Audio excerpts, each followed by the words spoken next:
Padre Peter, prezados irmãos e irmãs em Cristo, prezados irmãos e irmãs que nos acompanham através dos meios de comunicação, principalmente aqueles que se encontram enfermos.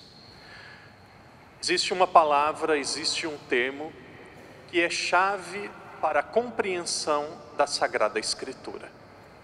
Esta palavra, este termo é aliança. Quando nós lemos a Bíblia, nós vamos perceber que desde o começo da Sagrada Escritura até o último dos livros, que é o livro do Apocalipse, vai nos falar sobre aliança. Deus fez e continua fazendo, realizando uma aliança conosco, com o seu povo. A primeira leitura vai nos dizer que a aliança que aconteceu no princípio, ela não era definitiva.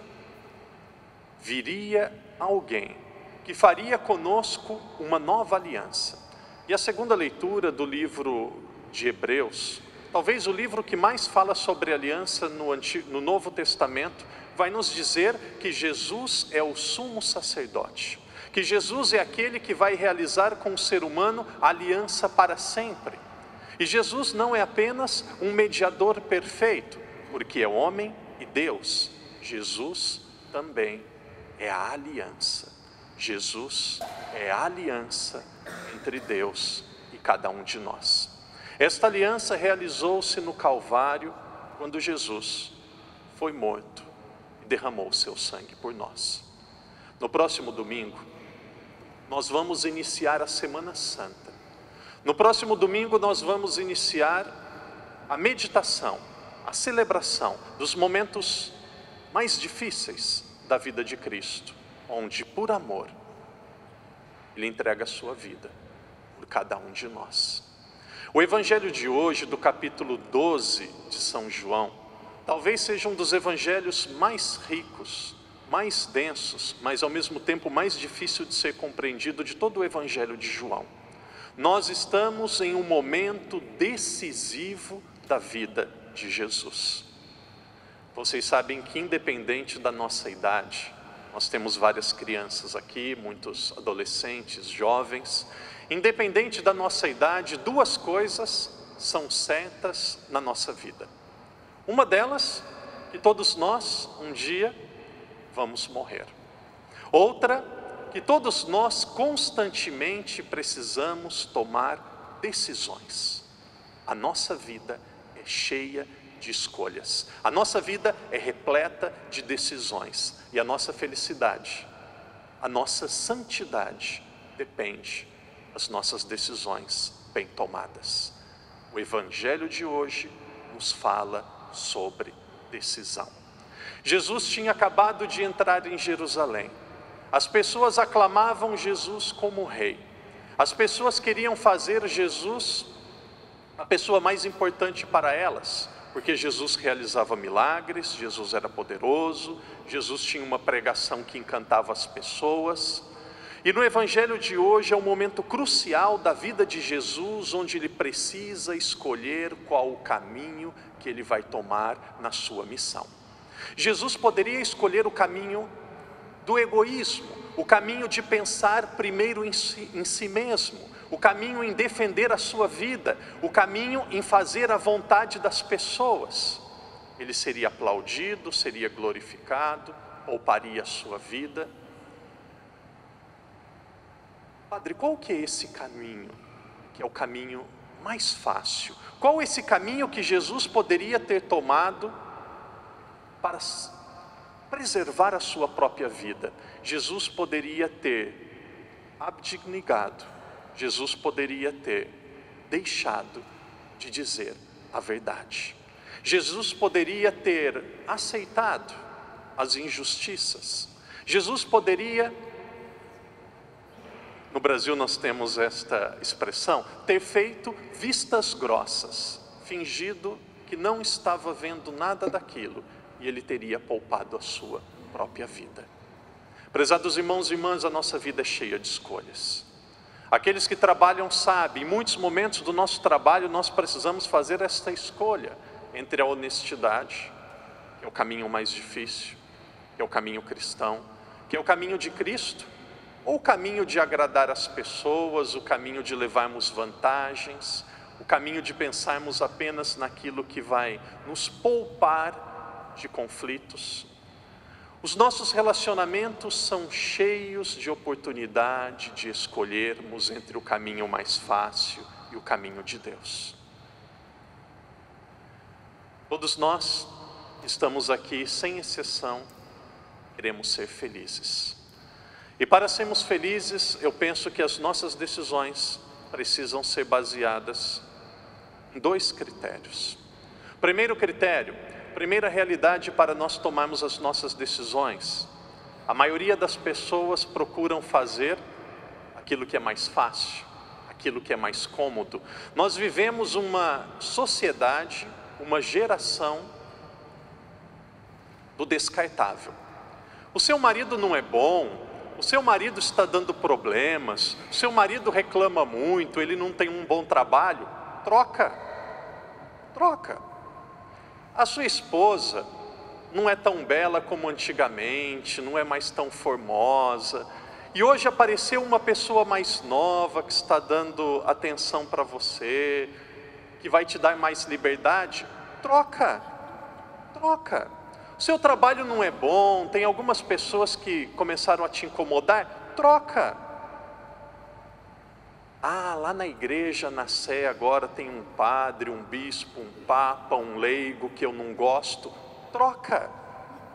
Tem uma pessoa que não me faz bem, quando eu vou à igreja, eu preciso fazer as leituras, eu preciso fazer adoração, mas tem uma pessoa lá que me incomoda, troca. Vai para outra igreja, vai para outra comunidade. Nós vivemos a geração do mais fácil.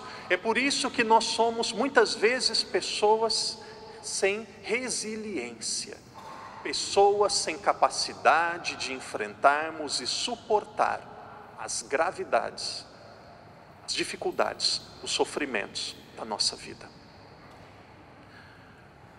Muitos daqueles que estão aqui não merecem ouvir isto. Mas eu penso que um dos grandes responsáveis por vivermos em uma geração de pessoas tão fracas são muitos dos nossos pais. Muitos dos filhos vão dizer ao pai: pai, eu quero um iPhone 8. O pai no outro dia dá o telefone para o filho: pai, eu quero fazer um passeio, eu quero ir para a Disney, quero ir para o Brasil. Depois de 6 meses o pai leva. Sem perceber, o pai está criando um pequeno príncipe, uma pequena princesa, todo sensível dentro de casa. Filho, você quer um iPhone 8? Claro que eu quero.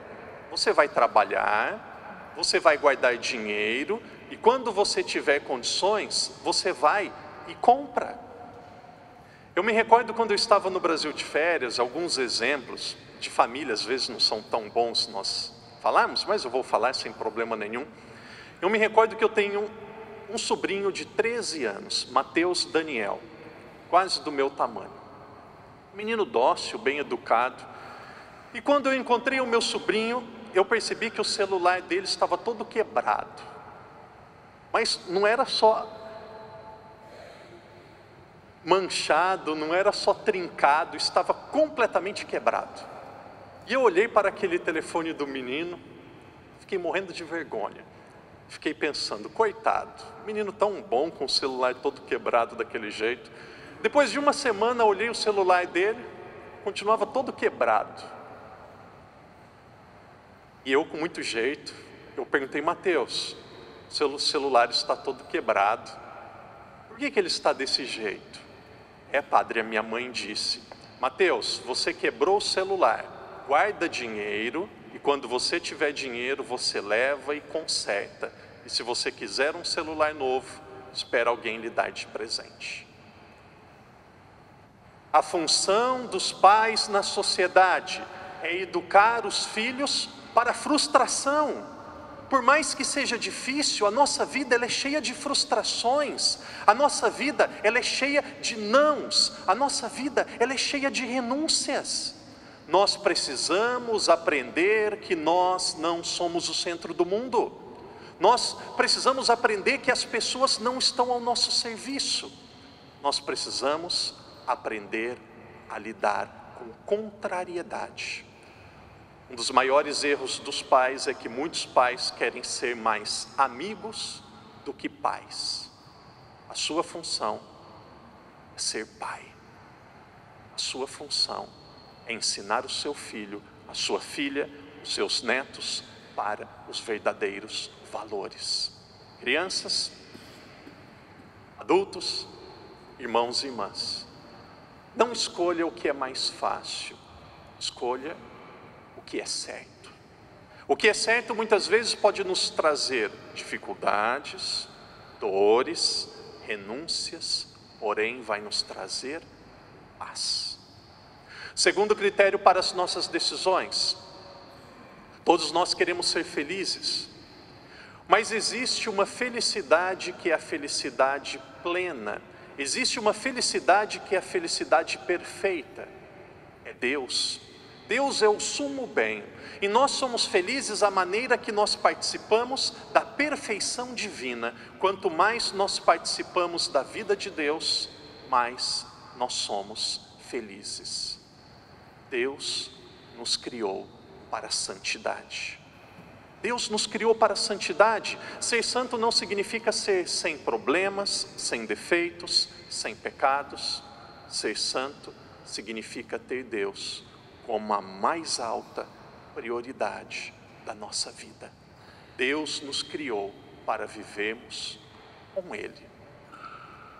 O ideal da vida não é ter um carrão. O ideal da vida não é ter muito dinheiro.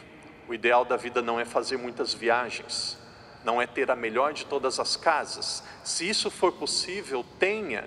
Deus quer que nós tenhamos uma vida confortável. A doutrina social da igreja diz que todas as pessoas devem ter o necessário para viver, um pouco de sobra, com segurança.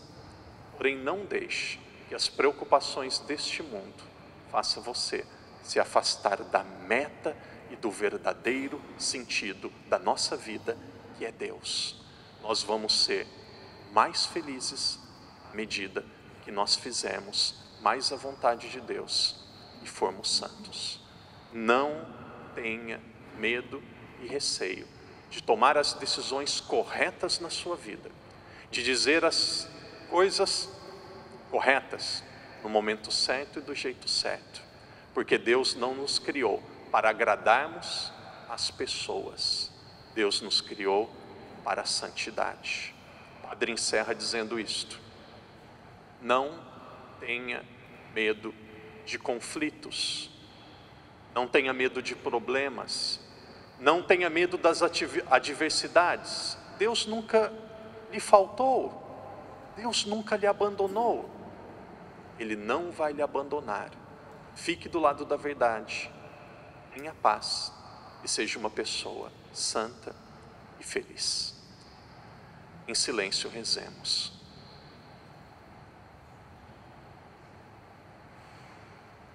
Peçamos que Deus, nosso Pai, nos conceda a graça de mantermos a aliança que um dia foi realizada através de Cristo.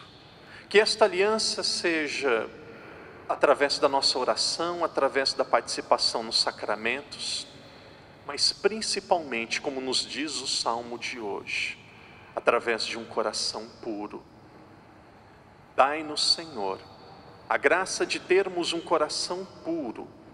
Dai-nos, Senhor, a graça de termos uma alma nobre e tê-lo como a prioridade máxima da nossa vida. Ajudai-nos, Senhor, como Cristo, a escolher os caminhos corretos, mesmo que sejam os caminhos da cruz, porque na cruz nós podemos encontrar Jesus.